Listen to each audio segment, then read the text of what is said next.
Tansei, I'm Creeson Agecoutay. Welcome to APTN National News. At this hour, the public have started making their way into the Manitoba legislature for a chance to say farewell to the first female Grand Chief of the Assembly of Manitoba Chiefs. Grand Chief Kathy Merrick currently lies in state, a ceremony that honors her service as a politician and First Nations advocate. Joining us live from outside the legislative building is TR Wheatley. TR, it's definitely a somber day, but for those of us that can't be there, can you set the scene for what's going on inside behind you? Yeah, thanks, Creeson. So as you said, I'm here at the Manitoba Legislative Building. The steps are behind me. We just got word that the public viewing has been pushed back to 1, but there's plenty of people out here. You know, there's different groups gathered, everybody out here talking of great stories about Grand Chief Kathy Merrick. And so, you know, that public viewing, when you go inside, you head on up to the second floor where there's a ceremonial room. Some people who've come out, you know, they've already been in there. They've had their chance to see her. They said her casket is open, and they said, you know, she looks beautiful.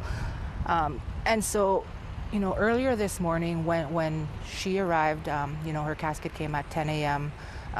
Of course, her pallbearers were some RCMP and Winnipeg Police Service members, but behind them, there was a lot of First Nations leadership, you know, her family, her community, and some of her close friends who have all had their own chance inside already to, you know, pay their last respects and their farewells. So what else is happening today in relation to Grand Chief Merrick, TR? So basically, once they finish here, they will head over to the Winnipeg, RBC Convention Center, you know, which is one of our bigger venues here in this city, where they will have a wake for Grand Chief.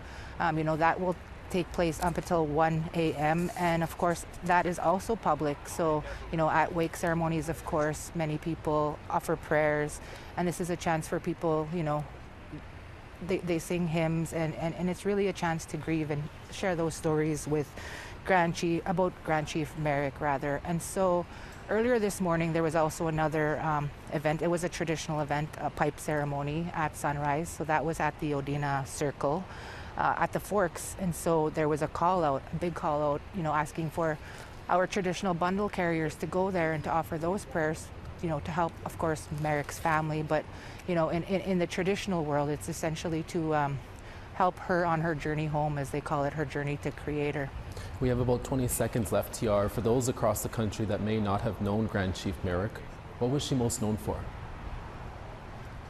Essentially, to sum it up, in her later years, you know, she was the one to push for the search for the landfill. Of course, here in Manitoba, you know, just the recent Skibitsky trial wrapped up, and that's where, you know, we learned that, you know, some of our women lie in the landfill, and she was the one to really get that going and get that search going. That's TR Wheatley reporting from us live at the Legislative Building in Winnipeg, Manitoba. Thank you, TR. Thanks, Creeson. As TR mentioned moments ago, a vigil happened last night where Grand Chief had collapsed last Friday. Here is some reaction from some of those people that attended the event.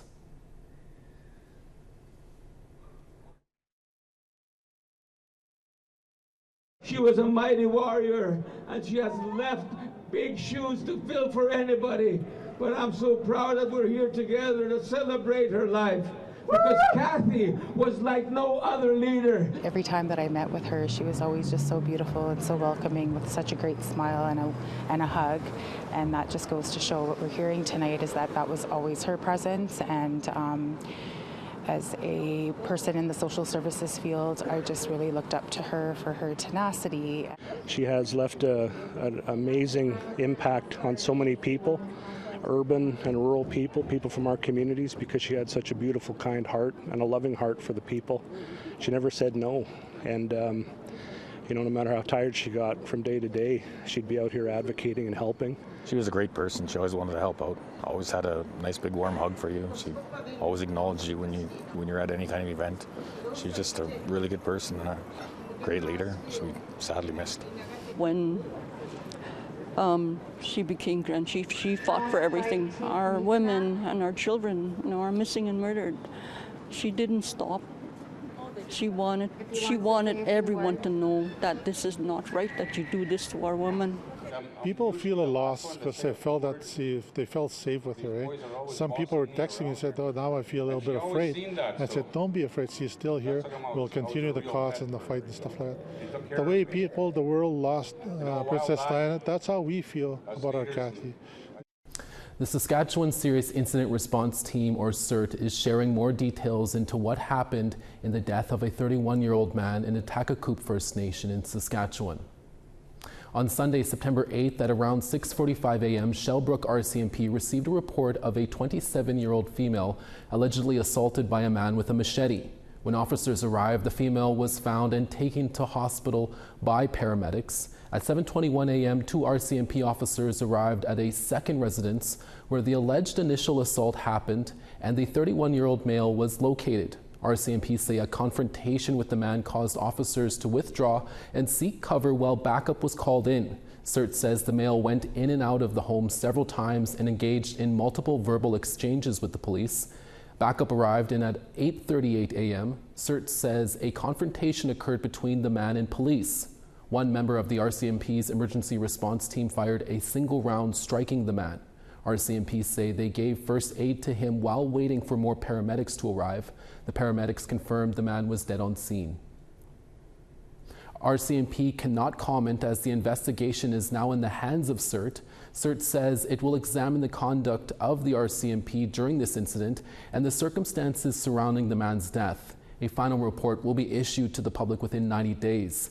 APTN will continue to investigate this story, and we will bring you an update in our evening national newscast. The First Nations Child and Family Caring Society is back in front of the Canadian Human Rights Tribunal in Ottawa this week. The Caring Society is taking the federal government to task for what it says is non-compliance with Jordan's Principle. APTN's Fraser Needham has that story. We think is best served with going through. Caring Society lawyer David Taylor laid out the organization's complaint against the government to adjudicator Sophie Marshallton and the panel members. The Caring Society says Indigenous Services has problems with how urgent requests are processed, timeliness of reimbursement of out-of-pocket expenses incurred by families, and measurement of compliance with orders because there is no complaint mechanism. Caring Society Executive Director Cindy Blackstock adds there are tens of thousands of Jordan's Principle requests the department is not responding to. That means children who have requests, urgent needs sometimes, their emails are not even being opened, let alone determined by the department, and the number of that by the department's own record is about 40 to 80,000 cases across the country. The worst scenarios are in Ontario and in Manitoba. Urgent individual requests are supposed to be processed within 12 hours and all other requests within 48 hours. The Caring Society also wants to expand the definition of what constitutes an urgent request to include, for example, expenses incurred during a state of emergency or to attend a family member's funeral.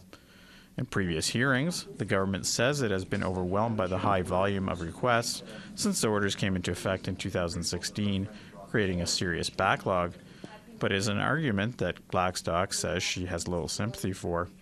Their job is to do complicated things. Governments, for example, they rolled out vaccines for thousands of people. They collect taxes from millions of Canadians. They do international types of work. All of those things are important.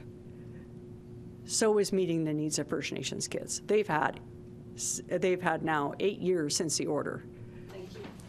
The current set of tribunal hearings wraps up on Thursday. Fraser Needham, APTN National News, Ottawa. Women and Two-Spirit people in need will have a future recovery center in Winnipeg. We'll tell you more when we come back in about 3 minutes. Stay with us.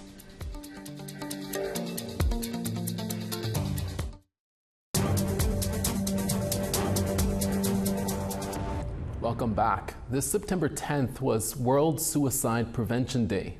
According to the Government of Canada, 12 people die by suicide every single day across this country. And Indigenous youth have higher rates among the general Canadian population. But suicide is preventable with help, and advocates say those suffering with hopelessness need support. Here's Sav Jonesa with more on suicide prevention. Suicide affects the ongoing lives of friends, families, and communities as they come to terms with the tragic loss of a loved one. Worse, it prevents a life from continuing, and seeing that with support, things do get better. The Centre for Suicide Prevention states that Indigenous people in Canada have some of the highest suicide rates in the world. For World Suicide Prevention Day, we spoke to two professionals working to prevent suicide on how we can support loved ones in need. Carla Cochran has worked in mental health, suicide prevention, and life promotion for the last 15 years. She says to check in on someone if you notice they're going through a hard time by asking 3 questions. Are you feeling down? Are you feeling depressed? And are you having thoughts of suicide? If you're going through a difficult time and you go to a friend or a family member, oftentimes they'll say like, well, you're strong, or don't even think about that, or you could do better, or else they'll give advice really quick. But often what people really want is someone to really truly hear them. So like listen to understand, not to fix, just to be there and be that listening ear. She says mounting factors can lead someone to consider suicide, and sharing the mental load with them can help. So if you imagine a cup, and sometimes it could be one event or it could be a series of events. If someone, say, lost their job, the cup fills up. If someone ended up getting into a fight with their friend, the cup fills up. Let's say someone didn't pass a course and then the cup overflows. I always say to a person is, for us, is to help empty that cup, to do something that's positive and healthy to help make yourself feel better. So it's important to empty that cup, but it's also important to connect with people. Francine Douglas works for Sacred Circle, an Indigenous health and wellness organization in BC. She says personal experiences and also our collective history as Indigenous people can play a role in our mental health. Our world can get really small when we're hurting and when we're in pain. And the one thing I always think about is how we're never really alone, and especially in our hurt and our pain. As a people, collectively, we've been through too much. She says talking about suicide can feel scary, but it's important. People are always afraid, or they get nervous if there's somebody that's talking about suicide. But I always think that when people are reaching out for help, you know, there's nothing to be afraid of in reaching your hand back and giving them your hand and saying that it's okay. It's okay. The one thing I know I can do is sit here and be with you. Douglas reaffirms that community and a sense of belonging can go a long way in feeling hopeful for the future. If you're dealing with suicidal ideation, Cochran says to think about how you might feel in the future. Are you going to feel this way in a week? Are you going to feel the same way next year? You know, if you think about 5 years down the road, are you going to feel this way? Sometimes when people go through a difficult time, it's like they're going through a tunnel. They have tunnel vision. They don't see anything positive or helpful on the outside. They just have that focus of what's going on at that moment. If you need someone to talk to, please reach out to the National Suicide Crisis Helpline at 988. Sav Jones, APTN National News, Winnipeg. This week in Winnipeg, a groundbreaking ceremony ushered in a future recovery center for women, Two-Spirit people and their children. The Ann Oak Family Recovery Center will bring addiction services for women, modeled after the existing Bruce Oak Recovery Center for men. Equipped with a daycare, the center will allow women and Two-Spirit people in recovery to stay with their families during their healing journey. The center, located in the city's south end, is expected to cost $25 million. $12 million has already been raised. Sports commentator and father of Bruce Oak, Scott Oak, said they hope to begin construction as soon as possible. Premier Wabkanu said the center will meet a growing need for family-centered addiction services. We can go anywhere in Manitoba right now. There's very visible signs of the addictions crisis in downtown Winnipeg, but we also know in neighborhoods like this one that the addictions crisis is lurking. In some cases unseen, and in other cases very visibly. Whether you're in rural Manitoba, the north, addictions touches so many different walks of life, so many people from different levels of socioeconomic standing. And so that's why the work towards recovery, to extend a hand to help people get onto a positive path, is so important. There was 15 Indigenous films at this year's Toronto International Film Festival. We'll speak to two creators of one of those films when we come back in less than 3 minutes. Stick around.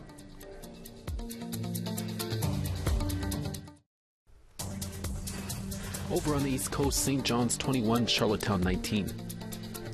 Nain 7, La Grande River 12. Gaspé 15, Val-d'Or 19. Toronto 21, Sault Ste. Marie 16. 18 in Sudbury, Sioux Lookout 19. Puckatawagan 14, Churchill 13.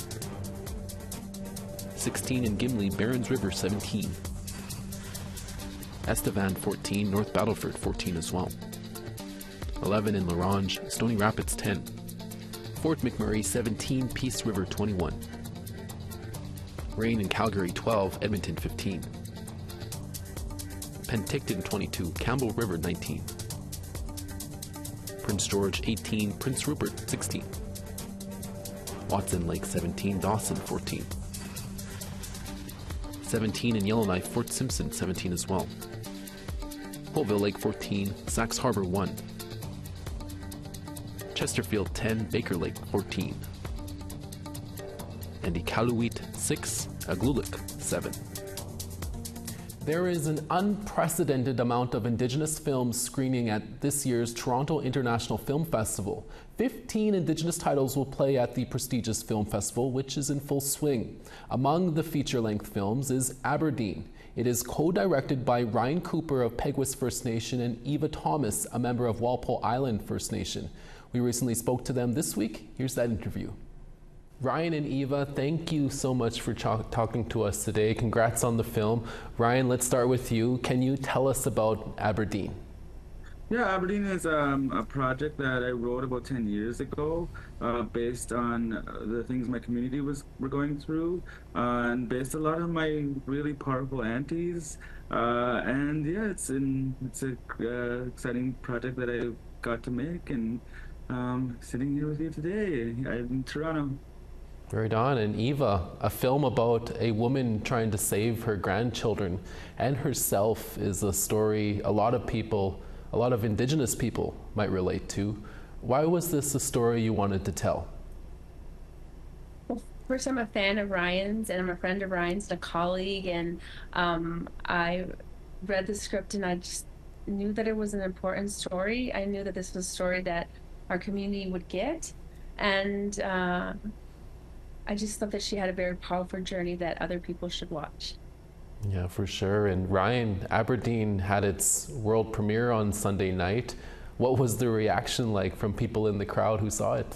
Well, we got a standing ovation, so I think that speaks for itself, and it was an exciting moment that I waited for all my life. This is a dream come true, and I got to do it with somebody that I really care about and love. So it was overwhelming in the most amazing way. What was the reaction like for you, Eva? They laughed when we thought they would laugh, which was really great. I was like, will they get the humor? And they did, which is wonderful. And Aberdeen has some really dramatic, sad moments, but then also has like light and laughter. And we did a nice balance of that. The standing ovation, I think, is indicative of how the audience felt. But really, for me, it was the comments after. People hung around afterwards to talk to us, to say how much they loved the film, how they were moved by the film, how much they cried during the film, how much they laughed during the film. And even when I thought it was all done and all the people had left, I go to the ladies' room and I'm in another 20 minutes talking to women about like how much they loved the film. And I always knew Aberdeen would do well in our community. I knew our community would get it, but I wasn't sure how the non-Indigenous audience would feel about it. And it was really nice that so many non-Indigenous people came up to us and said how much they loved the movie, how they were impacted by it, and thanked us for making it. That's so great. And Eva, how big of a deal is it to have your film premiering at the Toronto International Film Festival? Well, TIFF is one of the top tier film festivals. It's incredible to have this kind of platform to share the story. it's an indication of the work that we did, the film that we made, and then also that it would be appealing to a international audience. And the themes that are in Aberdeen are international and universal themes. So yeah, it's a major confidence career boost, but also it's just like so exciting to be acknowledged in this way. This year TIFF has a record number of Indigenous films, and I'm just so happy to be a part of that. Yeah, it's fun. It's really fun, and we're honored. That's great. And Ryan, there are 15 Indigenous films playing at TIFF this year, a record. What do you make of that? Oh man, it's exciting to just be a part of that too. Like Eva, I just want to echo what Eva said, and it's an incredible year for Indigenous storytelling all around. And I think TIFF bringing that much Indigenous projects to the screen, it just shows that like we're kind of like Indigenous storytellers on the rise, and it's really nice to be a part of that rise as well. I think we're just getting started, actually. Just getting started. We're just barely starting to get our agency over our own storytelling. And one of the things that I think has contributed to that, particularly here in Canada, but even internationally, is the Indigenous Screen Office. Yep. The Indigenous Screen Office was the first money in for our production. They also funded our Indigenous training program. I mean, I just think that the Indigenous Screen Office has helped me in my career, my projects so much. That's why I think you're seeing this like surge of Indigenous projects coming through. Yeah. What was it like working with that cast in Aberdeen? Oh man, it was amazing. Like everybody that we wanted to for this project said yes, and I was like, this doesn't happen. This is a dream. This is like not real life. So it was really awesome getting to work with every single person. Gail is amazing, and the range that she brought to this project and the emotion she brought to this project was stellar, and it was amazing. I mean, the reason that Aberdeen is getting the reception that has gotten is purely Gail Maurice. She's just incredible, and I think TIFF described her performance as a tour de force performance, and she just goes there, and she's a force of nature. In real life, Gail is one of my favorite persons, but yeah, she just was incredible as Aberdeen. And you know, when we were in prep, she would text us all the time, I just love Aberdeen so much. I just love Aberdeen so much. So she brought that love to Aberdeen, to the character. And I mean, we all have aunties just like this. I have an auntie just like this. Yeah. So I'm hoping that even though the film goes to some dark places and some funny places, but some dark places, that there's so much love. Yeah. And really quickly, Eva, when can the rest of us see Aberdeen? We're going to have a film festival run, and then we're hoping for a Canadian theatrical, so coming to a theater near you, and then hopefully you can find it on a streaming platform further down the road. Right on. Well, I'll definitely make it to the theaters and watch that. Ryan and Eva, thank you for your time. We really appreciate it. Thank you. And that's your midday newscast for this Wednesday, September 11th. I'll be back again with more stories for your evening newscast. Make sure to join us then. Also on this day, 15 years ago in 2009, we launched APTN in Focus, and a week later we launched APTN Investigates. Happy 15 years to both news programs, and a big congrats to both teams. From everyone at APTN National News, Masicho, Miguet, Hi Hi, thank you for watching. We'll see you again next day.